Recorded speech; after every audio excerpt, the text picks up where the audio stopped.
ஐந்து கரத்தோனை போற்றி, ஆணை முகத்தானை போற்றி, மூஷிக வாகனனை போற்றி, மூலப்பரம்பொருளை போற்றி, சித்தி புத்தி விநாயக பெருமானை போற்றி. குருவே சரணம். இணையத்தால் இணைமிதைங்களுக்கு வணக்கம். இது ஆவணி மாத ராசி பலன். ஆவணி மாதம் மீனராசிக்கு எப்படி இருக்க போகுது அப்படிங்கிறத பார்க்கலாம். அதுக்கு முன்னாடி ஆவணி மாதத்தில் வரக்கூடிய முக்கிய விசேஷ தினங்கள் அப்படின்னா ஆகஸ்ட் 26 கிருஷ்ணர் ஜெயந்தி. அன்றைய தினம் விரதம் இருந்து கிருஷ்ணர் வழிபாடு மேற்கொள்வது சிறப்பான ஒரு வாழ்க்கை சூழ்நிலை தரும். செப்டம்பர் 7 விநாயகர் சதுர்த்தி, செப்டம்பர் 15 ஓணம் பண்டிகை. இதெல்லாம் ஆவணி மாதத்தில் வரக்கூடிய முக்கிய விசேஷ தினங்கள். எப்படி இருக்க போகுது மீனராசிக்கு இந்த ஆவணி மாதம்? ராசிநாதன் அப்படின்னு சொல்லக்கூடிய குரு பகவான் உங்களோட ராசிக்கு 3ல் செஞ்சிருக்கிறாங்க. 2ஆம் வீட்டின் அதிபதியோடு சேர்ந்து செஞ்சிருக்கிறாங்க. இது மிக சிறப்பான ஒரு அமைப்பு. பொருளாதாரம் நல்லாயிருக்கும். தன்னம்பிக்கை, தைரியம், வீரியம் இதெல்லாம் அதிகரிக்கக்கூடிய ஒரு மாதம்.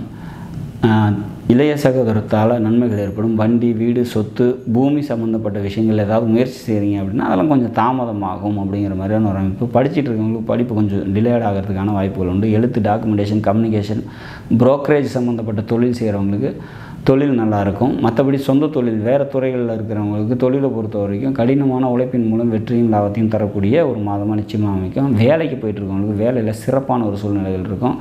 முன்னேற்றமான ஒரு சூழ்நிலைகள் இருக்கும். தாய் வழி சொந்தத்தால் நன்மைகள் ஏற்படக்கூடிய நல்லது ஒரு மாதமாக நிச்சயமாக இந்த மாதத்தை பொறுத்த வரைக்கும் அமையும். எதிரிகளை வெல்லக்கூடிய ஆற்றலும் சக்தியும் பிறக்கும்.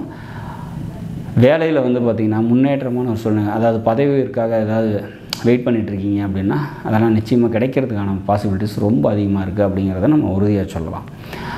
தாய் வழி சொந்தத்தால் நன்மை கிடைக்கும் அப்படிங்கிறத சொல்லிட்டேன். கடன், நோய், எதிரி இது சம்மந்தப்பட்ட பிரச்சனைகளில் இருக்கீங்க அப்படின்னா அதெல்லாம் குறையிறதுக்கான வாய்ப்புகள் ரொம்ப அதிகம்.